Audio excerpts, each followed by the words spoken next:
السلام علیکم دوستو، ادب نامہ میں خوش آمدید۔ آج ہم صنعت مرات النظیر پر بات کرتے ہیں۔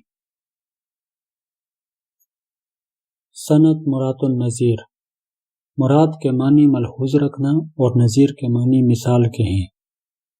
کلام میں شاعر جب ایک چیز کا ذکر کرے اور پھر اس چیز کی مناسبت سے اور چیزوں کا ذکر اگلے مصرعے میں کرے جن میں کوئی تضاد نہ ہو، صنعت مرات النظیر کہلاتی ہے۔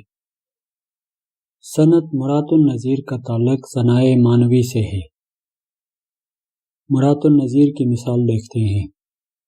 شوق تیرا اگر نہ ہو میری نماز کا امام، میرا قیام بے حجاب، میرا سجود بے حجاب۔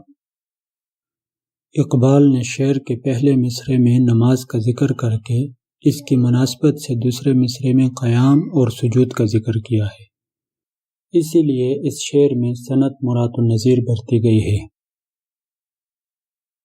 صنعت مرات النظیر کی مزید مثالیں دیکھتے ہیں۔ رو میں ہے رخش عمر کہاں دیکھیے تھمے، نے ہاتھ باغ پر ہے نے پا ہے رکاب میں۔ اس شعر میں غالب نے رخش یعنی گھوڑے کا ذکر کر کے اس کی مناسبت سے باغ اور رکاب کا ذکر کیا ہے۔ اس طرح اس شعر میں صنعت مرات النظیر برتی گئی ہے۔ دوسری مثال دیکھتے ہیں۔ نہ صحبہ ہوں نہ ساقی ہوں نہ مستی ہوں نہ پیمانہ، میں اس میخان ہستی میں ہر شے کی حقیقت ہوں۔